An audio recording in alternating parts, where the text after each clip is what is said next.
we don't have a level of trust or working relationship with them as we do with the credit union. So that area I would like to see revisited if it could be.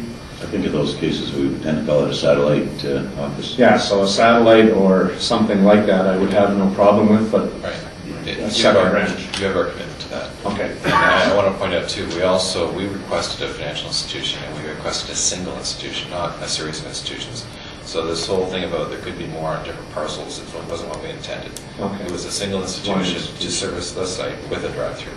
That's all we were asking for, and I would be happy to use any bank that was currently in the community. Okay. So that does concern me a little bit. I'll vote to move this forward. I do think we really need to get into the public hearings, get into the public meetings. I'm glad you're going to have an open house. I deal with a lot of retailers and a lot of businesses throughout the Shuswap, and I think that there's no doubt that Salmon Arm should be, and as the area grows, the regional trade center for the Shuswap, and already really is. But I also recognize that if this happens, I want it to happen so that it doesn't look like the north end of Vernon necessarily, or it looks different than just another mall. And green space is going to be a significant part of that. Trail network will be a significant part of that. And what happens with that last piece, the residential, I'm not sure where I stand on that because it doesn't seem like a great spot for high density. But I'm willing to leave that open for discussion and feedback from the community. Councillor Larson. Thank you, Your Worship. No, Parkland is sort of my next point. On this development, there's approximately 6 hectares that have been allotted for Parkland. I look at that, and some of it's riparian river, and some of it's pond. Again, thinking forward, the very north portion where it's in CD1 or A2, as is mentioned on here, those are the areas for a community that is still growing.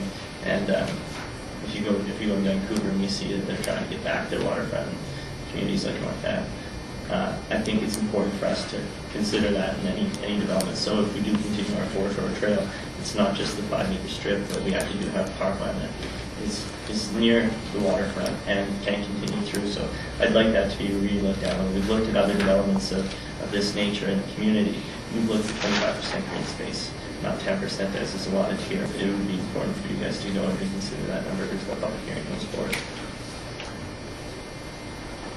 May I respond? Absolutely. There's native land both to the north and to the east, and it was a lot of it happens to fall within areas that are sensitive environmentally. And we expected that there would be, a link, and it would be ultimately undevelopable. We're prepared to provide whatever link we can through the site to a trail network. And we think that there's a large community benefit to having a storm pond. And that storm pond is actually a habitat feature. It's a combination. And to take all of the city's drainage, discharging off to the native illegally, it's a series of problems. It's not so. And 15% of the land which is being dedicated to park in this situation is significant. There's millions of dollars involved. Absolutely. I'm not here to dispute that. If we turn to Appendix 9, however, that riparian area on the very north of the staff report is going to shows the riparian area to the north, and those aren't highly desirable, developable pieces of land. But it does say in the staff report that those potentially in the future could be very valuable lakeview properties near the water, with nothing in between them and the lake other than some trees. So to me, that riparian area where the Salmon River crosses into this is an important piece, and it's very, very unbuildable. So I mean, if you go 30 meters back, which is the riparian area in that zone, that to me is reasonable. Sorry, I'm not following. You would suggest that the parkland dedication be changed? Be changed to add and include the northern border, in addition to what listed in the agreement. Which is is what you've already shown, right? I'm talking that it's not. That's okay. like, we got lots of land now. We're to look at anything that makes sense, I'm right? saying the northern portion, Yeah. the waterside portion. Keep in mind that if you, Mayor Bismuth, through Councillor Lyson, I'm assuming that the residential it's going to have to go through some kind of planning, and generally things are, I'm not a residential guy, but I think you've got about a 40% maximum site coverage. So you've got 60% of the land that is not developable per se, and I would suspect that the user of residential in the future would probably want a park-like feature surrounding their buildings. So it makes some sense. Yeah. I just don't know what it is. I know, I'm saying prior proper planning and support. I will, then I'll vote to move this forward and look forward to the public hearing. Thank you. This is, I think, going to take some time, so I'm going to call a 10-minute recess, and we'll carry on.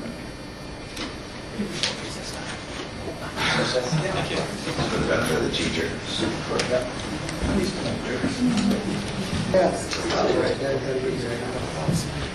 Councillor Zen, you have the floor. Thank you, Your Worship. I guess my question, probably is something that hopefully the developer can answer. Recognizing that, as you've said, you don't have 100% firm on who your tenant will be, but recognizing that in many of your developments, there is a greater than probably 10% chance it is Walmart. I guess the question I have is whether it be a development that your company led or what Walmart led directly. I know there's, of course, it was considerable debate over that particular institution going or trying to develop a store in the south of Vancouver. And I know in that discussion at the time, I don't know what the status of it is at the moment because I haven't had an opportunity to check into with the few contacts I have this evening. But I know there on the table at one point a place that Walmart had intended to build the greenest store in North America to convince the city of Vancouver to allow it to occur down here, the south region of the city, in relatively close proximity to the Fraser River. And so I guess I'm curious, as in, assuming that there is a greater than 10% chance of one of your tenants being Walmart, as I've said to a few folks in our community, that area of our town's a lot closer to nature than the south of Vancouver has been in over 100 years. So, of course, environmental sensitivity is something that's reflected in the riparian and sort of the greenways and stuff. But I guess really for a scale of development this large, I don't know to what degree should Walmart be one of your primary tenants, they would influence the development permit, and hence why the development permit is a strong concern. Whether or not that type of scenario of building, for example, the greenest store in they're willing to do in South Vancouver is something that either your company or Walmart in conjunction with your company would consider for any development in our community. Because again, I find that if that was necessary to attract it in a major urban environment, it's probably all the more justification for us to see either the same provisions in our community. So what your take is on it, but certainly it's something that is fairly significant in my mind, is they're willing to do that to come to a community closer to nature in that urban environment. Well, let me explain that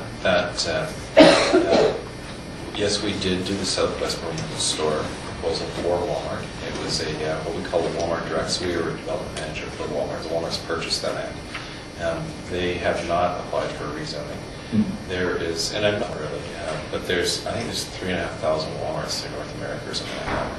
There are 3 green test stores. One of them is in Plano, Texas, which is a very successful one, and it was proposed that Vancouver be another one. I think in the end, it wasn't feasible for Walmart, and I'm speaking as a developer, not for Walmart here, because that is a Walmart decision, and it's their call on what to sort of do. I think also it's unfair to sort of compare the two, because I think that you'll find that the populations support the cost of development of those kinds of stores through the store sales more than you would in a smaller community. So it's clearly our intent to develop a sustainable shopping center, but certainly it would not be economically feasible to that level. So that's the bottom. The second thing, and it's a big point, is Walmart is not committed to that site, and there is another alternative for them in this market, and they are. So I have, as a developer, yes, we have a cozy relationship with some tenants, and